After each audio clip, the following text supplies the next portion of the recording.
Thanks for tuning in to the Urban Scope podcast. I'm back with another episode, and today I just wanted to talk about the Breakfast Club interview with Dame Dash. Now, this interview was classic, compared to the first interview, of course. And Dame Dash has been in every other media space you could think of, with the same kind of rhetoric, the same kind of energy. So I don't think he was putting on any kind of show. I mean, I think everything he does is for entertainment. I don't know if he actually believes this stuff, but with the energy that he keeps up on every platform that he does, I kind of think that's the kind of way he thinks. I'm not sure how Queens or guys from New York are, but it appears that they all kind of have that type of arrogance or that kind of braggadocio that other places just don't have, and that might just be a New York thing. I'm not sure, but from the most of the guys that I see that come from New York, they have that certain braggadocio or confidence or arrogance or whatever you want to call it. But Dame Dash definitely showed his exact self, who he's always been.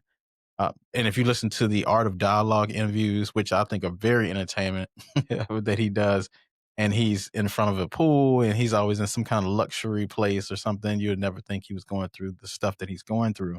And he addressed a lot of this on that Breakfast Club interview. And we always, well, I respect Dame for what he's done for music and his contributions. And he's a big part of history in music and always will be. But sometimes you wear out your welcome in the industry. And from the interview with the Breakfast Club and Art of Dialogue, it seems he's like, it seems very bitter and scorned, just from the situation that fell out from Rockefeller, from his situations now, and the way people see him. But I think he hasn't humbled himself to garner that kind of respect or that kind of treatment. Because if you humbled yourself, I'm pretty sure Cam could have helped you out. Jay would have helped him out. Plethora of people would have helped him out, but he doesn't want that help because, like he said in the interview, it's all about being a boss. And he feels like if he asks for help, he's not being a boss. But even bosses ask for loans, even bosses ask for assistance with things because, even Apple takes out loans, even though they have all this money, but it's just a part of business. It's a part of getting assistance. It's a part of getting help. But he thinks getting help is being weak. But it's actually a sign of strength, showing that you can still reach out to other people and collaborate. Because collaboration is a big part of any industry. Because you can't do it on your own.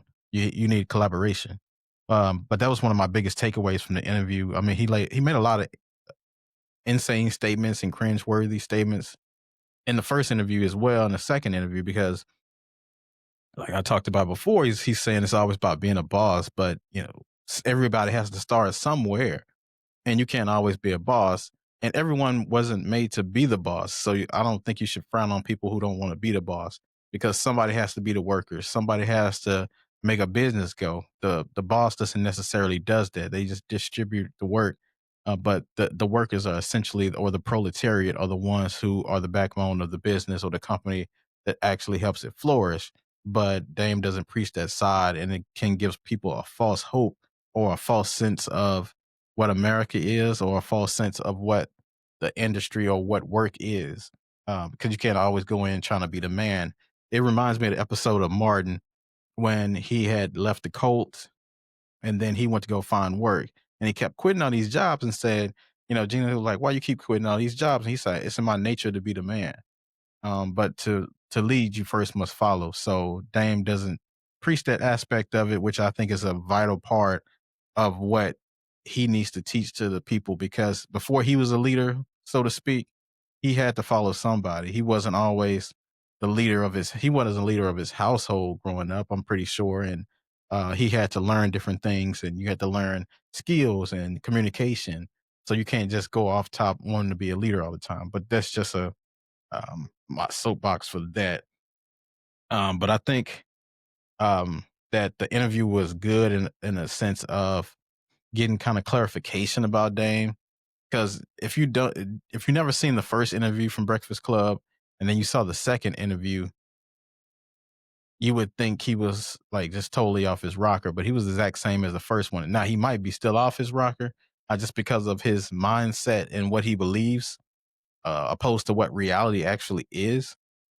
But you know, us that's seen him doing interviews over the last 15 years knows this is who Dame Dash is. Even in the movies when he's acting, he's the exact same person. He's overconfident or whatever way you want to see it, or arrogant, and he's just aloof and he's just condescending and he's just sarcastic about a lot of things. And it's interesting that he's beefing with the people he's beefing with because they have similar characteristics, especially Cam. Cam is very confident and very sarcastic and things like that. So they have pretty much the same similarities. And even Kanye said it on the song before. He said, "Why you think me and Dame cool? We, a-holes." Because him and Kanye are pretty much the same, one and the same. They believe a lot of things that's totally against the norms, and then they make all these wild statements and are just their own person and don't really care about what people think. It seems like Dame cares a little bit more what people think now, but Kanye really never really cared what people thought, except for when it was coming to the music, of course. But Dame did make, even in a bunch of lies, there's always truth, right? So I think some of the stuff he said about Charlemagne was true, not the um, just the personality stuff, as far as him never saying anything bad about Jay Z, him never saying bad about certain people. Now I know Cardi B is on that list, and they just had Cardi B up there at the Breakfast Club. But yeah, he does have a certain people that he doesn't really say anything bad about or anything remotely negative about. And I think that's one of the things that he was correct about in this interview. And just to counteract or give him shoot Dame a little bill about his interview with the Breakfast Club, I didn't like the boss talk he was talking about from that one angle, but I do like that he preaches independency, and he addressed that too with the Breakfast Club, saying you guys, became independent after my interview, because he called him out on it. Like, he talked about Envy and how he didn't own a radio station, so Envy ended up doing real estate. Didn't turn out right, but Charlemagne got his own book imprint and got his own podcast network. So he did preach independency and just wanting to have your own things, because when you working for these industries and companies, you are subject to their rules and terms, and whatever you say or whatever you can do can be used against you, and then you're out of a job. Opposed to being independent, where you control your own fate, you can do what you want, you could be the boss, and then you can have that freedom of speech, and freedom of to do what you want, set your own hours, do things like that. So I do like that part, but I just didn't like the part of him just overly preaching it, just saying that you have to be the boss, and if you're not the boss, you're not a man. Nobody thinks that but Dame. It's a flawed, it's a faulty premise with that statement that he made. But for all in all, I think it was a great interview. Tell me what you think about the interview, and until next time, I'll see you next time.